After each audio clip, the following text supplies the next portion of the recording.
I arrived in the Philippines with one simple plan, have no plan at all. For one whole day, I would let locals decide everything I did.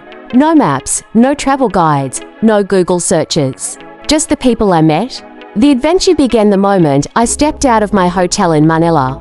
The sun was already blazing, and the streets were alive with honking jeepneys, sizzling food stalls, and smiling faces. I turned to the first person I saw, a man selling Taho, a sweet tofu snack. I asked him, if you were me, what should I eat first today? He grinned, scooped up a cup of warm Taho, poured syrup and tapioca pearls on top, and handed it to me. Start your day sweet, he said. The Taho was creamy and silky, the perfect balance of warm and cool. Locals walked by and smiled, clearly amused by the sight of a foreigner trying to eat Taho without spilling it. Challenge accepted. After finishing, I asked a group of students where I should go next. They looked at each other, whispered, then shouted, "Intramuros." One of them even offered to take me there. A few minutes later, we were inside a tricycle, zipping through traffic, wind in our faces, laughter mixing with the city noise. When we reached Intramuros, the historic walled city, it felt like stepping back in time. Spanish-style buildings, cobblestone streets, and horse-drawn carriages line the roads. My new friend pointed out Fort Santiago and said, "You can feel history here." We wandered around, and I met an old man sketching near the gate. I asked him what I should do next. Without looking up from his paper, he said, "Go find the best adobo nearby. You can't leave without it." Challenge number to find the best adobo in Manila. I followed his advice and asked around until someone directed me to a small carinderia hidden between shops. It didn't look fancy, but the smell was enough to make me hungry again. The woman behind the counter served me a plate of chicken adobo with rice. The soy sauce and binago flavor hit perfectly, salty, tangy, and comforting. As I ate, she told me stories about how every Filipino family has their own way of cooking adobo. "It's like love," she said. "Everyone gives it their own flavor." I asked her what I should do next. She laughed and said, "Go dance. It's more fun in the Philippines." She told me about a street market nearby with live music. So I went. As I arrived, the sound of drums and guitars filled the air. People were singing karaoke on the street, kids were dancing, and everyone seemed to be smiling. I was quickly pulled into a group of locals doing a TikTok dance. At first, I had no idea what I was doing, but that didn't matter. They cheered every move, wrong or right. For a few minutes, I forgot about everything else. I just danced. When the music stopped, I asked one of them what I should do next. She said, "Go to the province. Manila is great, but the real magic is outside." That sounded like a challenge. So I hopped on a bus heading south to Batangas, not knowing what would happen next. On the bus, I sat beside an elderly lady who noticed my camera. She asked what I was doing, and I told her my mission to let locals decide my day. Her eyes sparkled. "Then when we stop, you come with me," she said. "We will eat halo halo."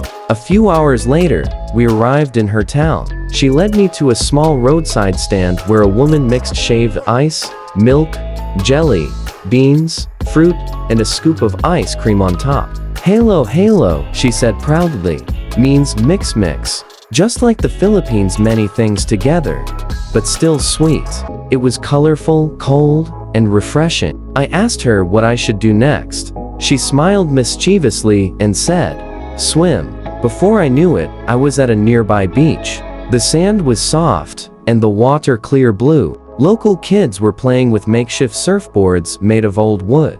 They waved me over. "Try, try," one boy said, handing me his board. I was terrible, but every time I fell, they cheered even louder. I felt like part of the gang. After swimming, I sat on the beach and asked a fisherman nearby what I should do next. He looked out at the sea and said, "Go where the sunset is best." He pointed toward a hill at the edge of town. "Climb there. You will understand."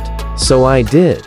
The path was steep, and I was tired, but when I reached the top, I understood exactly what he meant. The sun was sinking into the horizon, painting the sky orange, pink, and gold. I could see fishing boats floating below, the water glowing like fire. A group of locals was also up there, cooking something on a small grill. They waved me over. "Dinner time," one of them said. They shared grilled fish, rice, and even some rum. We talked for hours about life, travel, and dreams. One man said, "You know, sometimes the best plan is to have no plan. That's how you find real adventure." That line stayed with me. As the night fell, I asked one last question. What should I do to end my day? The youngest among them said softly, "Say thank you to everyone who made it special." So I did. I thanked the Taho vendor who started my morning, the students who showed me history, the woman who fed me adobo, the dancers who made me laugh, the grandmother who shared halo halo, the kids who taught me to surf, and the fisherman who showed me where to watch the sunset. Every single one of them made my day what it was: unpredictable, exciting, and full of heart. That night, as I walked back to my room, realized something important. Traveling isn't about ticking off tourist spots or following guidebooks. It's about connection. It's about the people who open their world to you, even just for a moment. The next morning, before leaving, I stopped by a sorry store to buy a bottle of water.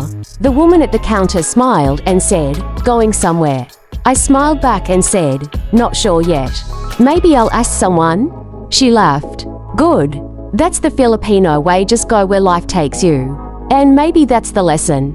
Sometimes the best adventures happen when you stop planning and start listening to the people, to the place, to the moment. In one day, strangers became friends, plans became surprises, and an ordinary trip became a story I'll never forget. If there's one thing I learned from letting locals decide my day in the Philippines, it's that this country isn't just beautiful because of its beaches or food. It's beautiful because of its people. They'll feed you, teach you, laugh with you, and make you feel at home even when you're thousands of miles away from your own. So if you ever come to the Philippines, do yourself a favor, put the guidebook down, ask a local what to do next, and let the day decide itself. You might just end up with the best day of your life.